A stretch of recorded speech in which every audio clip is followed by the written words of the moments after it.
दोस्तों आज मैं आपको इंस्टाग्राम पे ठुमके शुमके लगाकर फेमस होने वाली किसी लड़की की कहानी नहीं सुनाऊंगी। आज मैं आपको एक ऐसी लड़की की कहानी सुनाऊंगी जिसने एक दुश्मन देश में जाकर अपने सैनिकों को बचाकर वापस लाई, जो देश की पहली कारगिल गर्ल के नाम से जानी जाती है। जी हाँ दोस्तों, आप बिल्कुल सही सुन रहे हैं। आज की कहानी है गुंजन सक्सेना की, जिसको हम कारगिल गर्ल के नाम से जानते हैं। तो चलिए सुनाती हूँ आज मैं आपको एक ऐसी लड़की की कहानी जो आपकी रोल मॉडल जरूर होनी चाहिए। तो चलिए दोस्तों शुरू करते हैं गुंजन सक्सेना जी के बारे में। गुंजन सक्सेना का जन्म और पालन पोषण एक ऐसे परिवार में हुआ था जहां पर खुद से ज्यादा देश को प्राथमिकता दी जाती है। उनके पिता और भाई भारतीय सेना में कार्यरत थे। गुंजन ने दिल्ली यूनिवर्सिटी के हंसराज कॉलेज से पढ़ाई की थी और उन्होंने फ्लाइंग क्लब में उसी दौरान दाखिला ले लिया था। शुरुआत में उन्होंने वोकेशनल कोर्स किया। बाद में जब उन्हें इस बात की जानकारी हुई कि भारतीय सेना में महिलाओं की भर्ती होने वाली है, तब इन्होंने इसके लिए अप्लाई कर दिया और 1994 में भारतीय वायुसेना की पहली महिला पायलट ट्रेनी बैच की वो हिस्सा बनी। उस समय गुंजन सक्सेना के साथ श्री विद्या और 23 अन्य लड़कियों ने भी ट्रेनिंग की थी।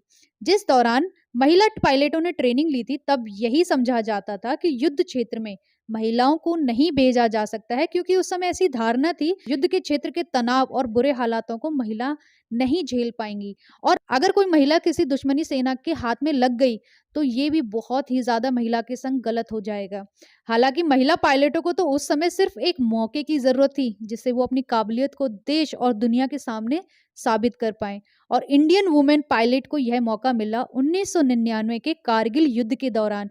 और ये एक ऐसा मौका था जिसको गुंजन जी ने बिल्कुल नहीं छोड़ा। इसी मौके की वजह से इन्होंने यह साबित कर दिया कि महिलाएं किसी क्षेत्र में कम नहीं हैं। अगर वो गोल गोल रोटी बना सकती हैं तो काली माँ बनकर दुश्मन के छक्के भी छुड़ा सकती हैं। ये बात बिल्कुल गुंजन सक्सेना जी पर फिट बैठती है। 1999 में भारत और पाकिस्तान की सेना कारगिल वॉर के दौरान आमने सामने थी।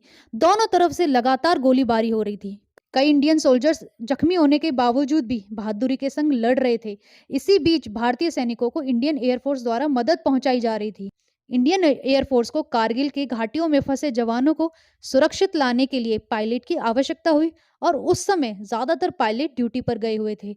ऐसे में वायुसेना ने पहली बार महिला पायलटों की मदद ली और महिला पायलट को युद्ध क्षेत्र में भेजा गया। यह पहली बार हुआ था जब किसी युद्ध क्षेत्र में महिला पायलटों को इंडियन एयरफोर्स द्वारा भेजा गया था।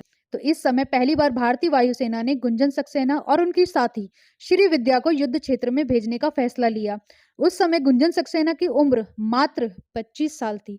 तब उनसे पूछा गया कि क्या वह जाना चाहेंगी इस मिशन में, तो उनका जवाब बिना सोचे समझे सिर्फ एक ही था, हाँ। लेकिन यह मिशन उतना आसान नहीं था। भारतीय सेना के खिलाफ पाकिस्तानी सेना लगातार फायर पावर और एयरक्राफ्ट के जरिए हमला कर रही थी और इन सबसे बचते हुए अपने साथियों की मदद करना था। और गुंजन सक्सेना को खुद पर भरोसा था कि वो ये काम कर सकती हैं। वायुसेना से ऑर्डर मिलने पर गुंजन सक्सेना और श्री विद्या अपने अपने चीता हेलीकॉप्टर में उड़ान भरकर पाकिस्तानी सेना के हमले से बचते हुए भारतीय सैनिकों को मदद पहुंचाई, दवाई पहुंचाई, भोजन पहुंचाया और अपने साथ घायल सैनिकों को लेकर भी आई थी। इस दौरान इन दोनों महिला पायलटों को एक और काम करना था और वो ये था कि पाकिस्तान सेना की स्थिति का जायजा लेना। इसके लिए इन्होंने कई बार लाइन ऑफ कंट्रोल के पास उड़ानें भरी। इस दौरान इन दोनों महिला पायलटों ने 13,000 फीट की ऊंचाई से हेलीकॉप्टर को हेलीपैड पर उतारा था, जो किसी भी नए पुरुष पायलट के लिए भी आसान काम नहीं था। और दूसरी तरफ से पाकिस्तानी सेना द्वारा हेलीकॉप्टर पर मिसाइलें भी छोड़ी जा रही थी। एक बार पाकिस्तानी मिसाइल से गुंजन सक्सेना का हेलीकॉप्टर बाल बाल बचा था। मौत को करीब से देखने के बाद भी उनका हौसला नहीं टूटा और बिना पल भर गवाए उन्होंने फिर से उड़ान भरी और साथी सैनिकों को मदद पहुंचाई। कारगिल युद्ध के दौरान गुंजन सक्सेना ने कई सैनिकों की मदद करी। उन्होंने सुरक्षा की दृष्टि से अपने पास एक राइफल और छोटी बंदूक भी रखी हुई थी, जिससे अगर उनका दुश्मन से सामना हो जाए तो वो पूरी तरीके से तैयार रहें। गुंजन सक्सेना ने बिना हथियारों के जो लड़ाई लड़ी वह बेहद ही इंपॉर्टेंट थी और उनके करेज और पैशन के लिए ही कारगिल युद्ध के दौरान सेवा करने के लिए सरकार ने उन्हें शौर्य चक्र से नवाजा था।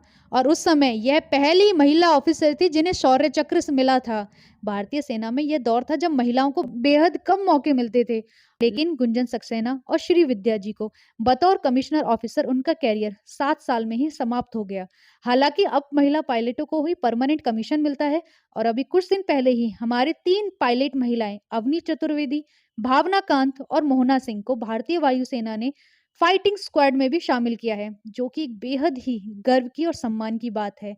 गुंजन सक्सेना को और श्री विद्या जी को आज भी कारगिल गर्ल के नाम से जाना जाता है। और उनके ऊपर एक फिल्म भी बनी हुई है जिसमें जानवी कपूर जी ने गुंजन सक्सेना का किरदार निभाया है। आपने अगर अभी तक ये मूवी नहीं देखी तो आपको ज़रूर देखना चाहिए, क्योंकि गुंजन सक्सेना जैसी लड़कियां हम महिलाओं का सिर हमेशा ऊंचा करती हैं और आपके रोल मॉडल भी गुंजन सक्सेना जैसी लड़की ही होनी चाहिए। तो है ना दोस्तों, कमाल की और ज़बरदस्त कहानी, एक ऐसी कहानी जिस पर हम सब महिलाओं का सर फ़क्र से ऊपर हो जाता है।